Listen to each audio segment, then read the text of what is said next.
Bismillahirrahmanirrahim. Assalamu alaikum wa rahmatullahi wa barakatuhu. Students, hope you all are fine and doing great. This is New Oxford Primary Science. Now all of you open your reading textbook page number 60, unit number 7, matter and the water cycle. Okay students, you all know that in our previous lecture we have done half reading plus explanation of unit number 7.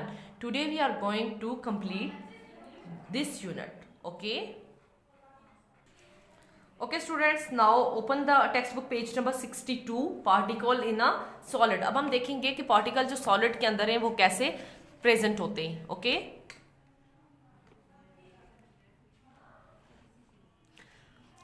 Particle in solid are usually arrange in a regular pattern. देखिए student, यहाँ इस diagram में particle जो solid में होते हैं वो क्या होते हैं, रेगुलर शेप में अरेंज होते हैं, टाइटली पैक्ड होते हैं. ये देखिए इनके दरमियान स्पेसेस क्या है, कम होते हैं. It's mean there is very little space. अब स्पेसेस नहीं है तो इट्स मीन ये क्या है, टाइटली पैक्ड है. Therefore solid can not be compressed easily. तो हम कह सकते हैं कि सॉलिड को हम इजिली कंप्रेस नहीं कर सकते.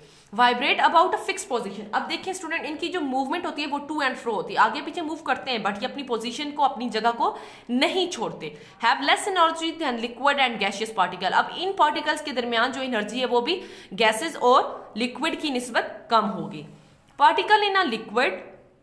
अब देखिए स्टूडेंट, यहाँ ये लिक्विड की आपके पास डायग्राम भी शो की हुई है. जो लिक्विड में पार्टिकल्स होंगे वो इरेगुलर पैटर्न में अरेंज होंगे, जबकि सॉलिड में हमने कहा था कि वो रेगुलर पैटर्न में अरेंज है. इसके अलावा ये पार्टिकल एक दूसरे के क्लोज हैं, लेकिन इनके दरमियान भी इतनी ज्यादा स्पेस नहीं है. Just enough for them to slide over each other. ये भी एक दूसरे के ऊपर चढ़ेंगे और वापस उतर आएंगे. Therefore it is also difficult to compress liquid. तो ये सॉलिड की तरह लिक्विड को भी कंप्रेस करना मुश्किल है. अब लिक्विड के जो पार्टिकल है स्टूडेंट, ये वाइब्रेट करते हैं, मूव करते हैं and slide past each other. Slide mean फिसलते हैं. ठीक है. Have more energy than the particle of solid. जबकि सॉलिड के पार्टिकल की निस्बत लिक्विड के जो पार्टिकल्स हैं इनमें एनर्जी ज्यादा होती है, but have less energy than the particle of gases. देखिए कंपैरिजन में देखा जाए, सॉलिड के पार्टिकल्स की जो एनर्जी है वो लिक्विड और गैसेस के पार्टिकल की निस्बत कम है. जबकि हमने लिक्विड की बात की, हमने कहा लिक्विड में सॉलिड से ज्यादा एनर्जी होगी बट गैसेस से कम होगी. Particle in gases have no regular arrangement. यहां ये देखिए स्टूडेंट्स, इसके पार्टिकल्स की कोई भी अरेंजमेंट नहीं है. ठीक है. तो इस वजह से हम कह सकते हैं कि ये पार्टिकल जो है ये इजीली कंप्रेस हो सकते हैं. इसके अलावा हाई स्पीड होती है और ये फ्रीली मूव करते हैं. गैसेस के अंदर हाईएस्ट एनर्जी होती है as compare to solid and liquid. Changes of state. अब देखते हैं कि ये मैटर की जो स्टेट्स हैं ये कैसे चेंज होती हैं. Heating and cooling can change a substance from one state to another. देखिए स्टूडेंट, कौन सी चीज इनकी जो स्टेट है उसको चेंज कर सकती है, हीटिंग एंड कूलिंग. अगर हम मैटर की स्टेट्स को हीट भी करें, कूल भी करें, तो ये जो सब्सटेंस है वो एक स्टेट से दूसरी स्टेट में चेंज हो सकते हैं. सॉलिड सब्सटेंस हमने लिया, सॉलिड में हमने जो एग्जांपल ली स्टूडेंट वो क्या है, आइस. अब देखिए ये किस स्टेट में चेंज हो रहा है, हमने इसको हीट दी, ये मेल्टिंग हो रहा है पहले, और किस फॉर्म में चेंज हो रहा है, लिक्विड में. सॉलिड से ये किस स्टेट में आ रहा है, लिक्विड में. और ये प्रोसीजर क्या है, सारा सब्लिमेशन है. अब ये देखें ये लिक्विड है, इसको हम हीट कर दे रहे हैं और एवापोरेशन हो रही है. एवापोरेशन मीन आप भी बखरात बन रहे हैं, तो लिक्विड किस में चेंज हो रहा है, गैस में. Okay students, now move towards page number 63.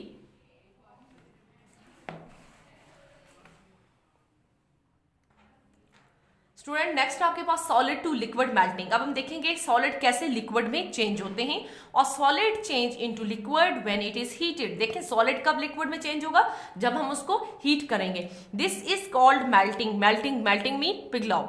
For example ice change into water when you take it out of the freezer. देखिए स्टूडेंट, जब आप बर्फ से आइस को निकालेंगे तो वो थोड़ी देर के बाद पानी में चेंज हो जाएगी. Solid plus energy. जब सॉलिड को हम एनर्जी देंगे तो वो किस में चेंज हो जाएगी, लिक्विड में हो जाएगी. लिक्विड टू सॉलिड, पहले हमने किस में पढ़ा, सॉलिड टू लिक्विड, वो था मेल्टिंग. अब हम लिक्विड टू सॉलिड पढ़ेंगे. लिक्विड को हमने सॉलिड में चेंज करता है, तो इट्स मीन हमें उसको क्या करना पड़ेगा, फ्रीज करना पड़ेगा. और liquid change into solid when it is cooled. अब देखें liquid change into solid. Liquid कब सॉलिड में चेंज होगा, जब हम उसको ठंडा करेंगे. This is called freezing. तो इसको हम क्या बोलेंगे स्टूडेंट, फ्रीजिंग. फ्रीजिंग मीन जमा देने वाला.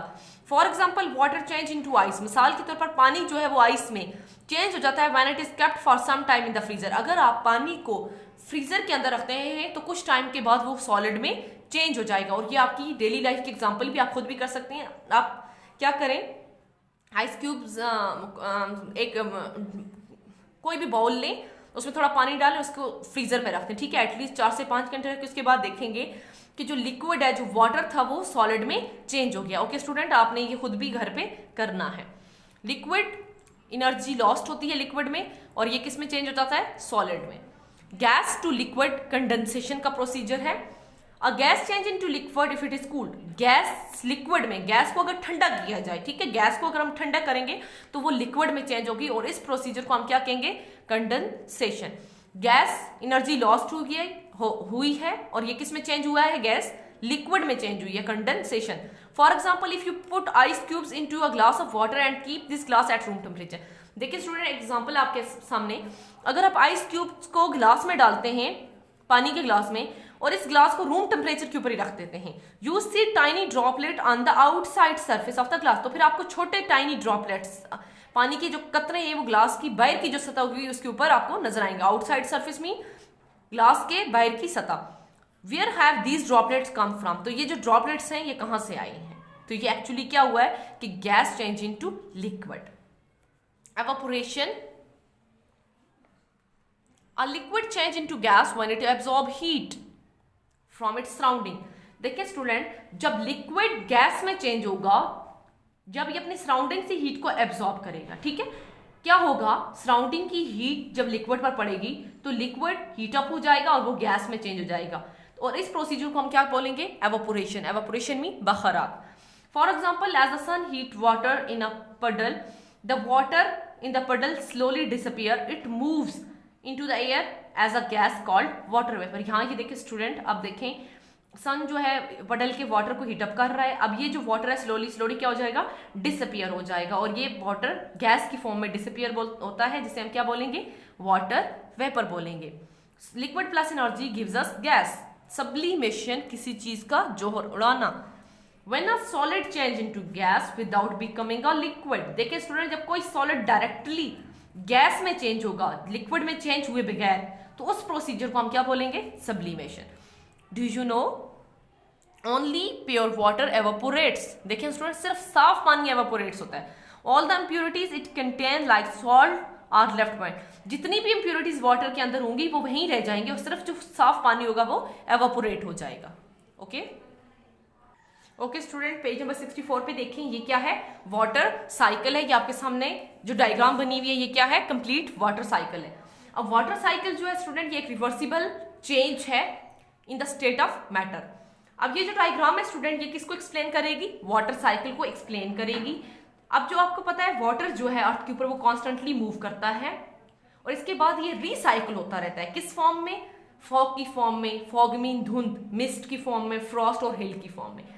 चलिए देखते हैं कि वाटर साइकिल कहां से स्टार्ट होता है। ये देखिए स्टूडेंट, यहां पर 1 लिखा है, इट्स मीन वाटर साइकिल यहां से स्टार्ट हो रहा है। Sunshine heats up water and makes it evaporates, water become invisible water vapour.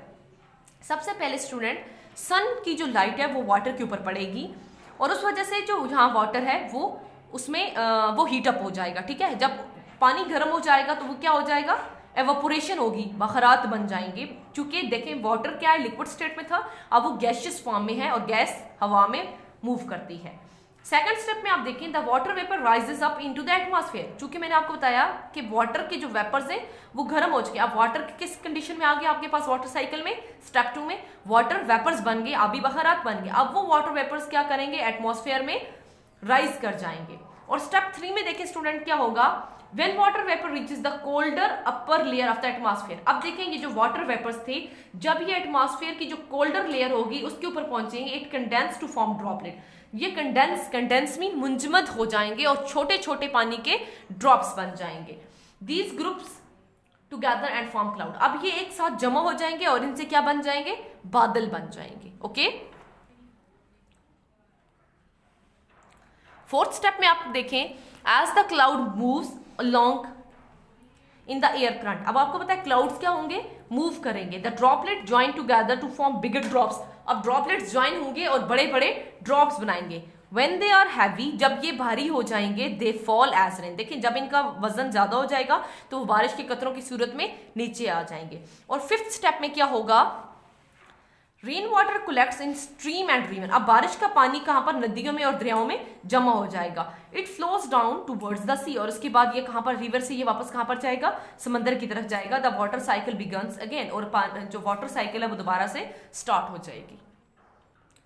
Dear students, page number 65, reversible and irreversible change in the state of matter. Students, it's your home task, you have to read this page carefully. Okay, मैं आपको सिर्फ overview थोड़ा सा explain कर देती हूँ कि reversible change और इरिवर्सिबल चेंज क्या होते हैं। स्टूडेंट, रिवर्सिबल चेंज वो चेंज होते हैं जिन्हें हम रिवर्स कर सकें। यहाँ एग्जांपल आप देखें, मेल्टिंग बटर। अगर हम बटर को यहाँ पर मेल्ट कर रहे हैं, ठीक है, इसको हम हीट देकर मेल्ट कर रहे हैं, लेकिन थोड़ी देर के बाद जब हम इसको कूल करेंगे तो ये वापस से अपनी सॉलिड स्टेट पोजीशन में वापस आ जाएगा। तो रिवर्सिबल चेंज क्या होते हैं, परमानेंट चेंज नहीं होते, ये वो चेंज होते हैं जिन्हें हम इजीली रिवर्स कर सकते हैं। और इरिवर्सिबल चेंज कौन से चेंज होते हैं स्टूडेंट्स, परमानेंट चेंज होते हैं। यहाँ एग्जांपल देखिए, आपके पास एग की एग्जांपल है। लेट्स सपोज आपने क्या किया है, एग से फ्राइड एग बनाया है या आपने एग को बॉयल किया है, तो आप मुझे बताएं स्टूडेंट, क्या आप इस फ्राइड एग को वापस रॉ एग में चेंज कर सकते हैं? नो, हम इस एग को रॉ एग में वापस चेंज नहीं कर सकते। तो ये क्या है, इरिवर्सिबल चेंज है, परमानेंट चेंज है। Students, today we have done unit number 7. Now it's your home task, you have to read this unit carefully and also write few definitions on your notebook of science. Jazakillah, fi amanillah.